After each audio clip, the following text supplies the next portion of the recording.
Hello friends. ಇವತ್ತು ನಾವು ಮಾತಾಡ್ತಿರೋ ವಿಷಯ ಬಿಂದಿ. ಇವಾಗ ಬಿಂದಿ ಅಂದರೆ ಏನು, ನಾವು ಯಾಕೆ ಇಕ್ಕಬೇಕು ಅಂದರೆ ಹೆಣ್ಮಕ್ಳು ಜಾಸ್ತಿ ಬಿಂದಿ ಇಕ್ತಾರೆ. ಅದು ಏನಕ್ಕೆ ಇಕ್ಕಬೇಕು, ಅದು ಜಸ್ಟ್ ಫ್ಯಾಷನ್ ಅಲ್ಲ, ಅದಕ್ಕೊಂದು ಡೀಪ್ ಕಲ್ಚರ್ ಇದೆ. ಅದಕ್ಕೊಂದು ಡೀಪ್ ಕಲ್ಚರ್ ಇದೆ. ನಾವು ಬಿಂದಿಯಲ್ಲಿ ಇಕ್ಕಂತೀವಿ, ಎರಡು ಐಬ್ರೋಸ್ ಮಧ್ಯೆ ಇಕ್ಕಂತೀವಿ. ನಾವು ಎಲ್ಲರೂ ಇಕ್ಕೋಬೋದಲ್ಲ, ಆ ಸ್ಪಾಟ್ ಏನಕ್ಕೆ ಅಂತ. ಯಾಕಂದರೆ ಆ ಸ್ಪಾಟು ಅಗ್ನಿಚಕ್ರ ಅಂತೀವಿ. ಅಗ್ನಿಚಕ್ರ ಅಂದರೆ ಏನು, ಮೂರನೇ ಕಣ್ಣು ಅಂತ. ಮೂರನೇ ಕಣ್ಣು ಅಂತ ಹೇಳಿದ ತಕ್ಷಣ ಜ್ಞಾನ ಬರೋದು ಯಾರು, ಶಿವ.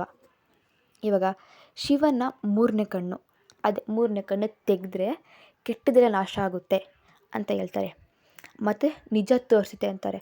ಅದೇ ರೀತಿಲಿ ನಾವು ಅಷ್ಟೇ, ನಾವು ಆ ಬಿಂದಿ ಹಾಕೊಂಡ್ರೆ ನಾವು ನಿಜ ತಿಳ್ಕೊಬೋದು ಅಂತ. ಇವಾಗ ನಮ್ಗೆ 2 ಕಣ್ಗಳು ಸಾಲಿಲ್ವಾ, ಇನ್ನೊಂದು ಕಣ್ಣಿನಕ ಅಂತೀವಿ. ಆ ಥರ ಎಲ್ಲ ಅದು ನಾವು ಆ ಥರ ಬಿಂದಿ ಇಕ್ಕಂಡ್ರೆ ನಾವು ಮಹಾದೇವನ ರೆಸ್ಪೆಕ್ಟ್ ಮಾಡ್ದಂಗೆ. ಆ ಥರನೂ ಒಂದು ಕೂಡ ಇದೆ. ಮತ್ತು ಬರೀ ಶಿವಂಗೆ ಎಲ್ಲ ಈ ಲಿಂಕ್ ಆಗಿರೋದು ಈ ಬಿಂದಿ, ಪಾರ್ವತಿಗೆ ಕೂಡ. ಪಾರ್ವತಿ ಯಾರು, ಶಿವನ ಅರ್ಧಾಂಗಿ ಅಂದರೆ ಹೆಂಡತಿ. ಶಿವ ಅಂದರೆ ಪಾರ್ವತಿ, ಅವ್ರು ಏನು ಸಿಂಬಲೈಸ್ ಅಂದರೆ ಲವ್ ಸಿಂಬಲೈಸ್ ಮಾಡ್ತಾರೆ. ಅವರು ಮದರ್ಹುಡ್ಡು ಎಲ್ಲ ಸಿಂಬಲೈಸ್ ಮಾಡ್ತಾರೆ. ಅದಕ್ಕೆ ನಾವು ಬಿಂದಿ ಇಕ್ಕಂಡ್ರೆ ಪಾರ್ವತಿ ಮತ್ತು ಶಿವಯಿಂದ ನಮ್ಗೆ ಬ್ಲೆಸ್ಸಿಂಗ್ ಸಿಕ್ಕಂಗೆ. ಅದಕ್ಕೆ ನಾವು ಬಿಂದಿ ಇಕ್ಕಂತೀವಿ. ಇದ್ರ ಬಗ್ಗೆ ನೀವೇನು ಹೇಳ್ತೀವೋ ಕಾಮೆಂಟ್ ಮಾಡಿ.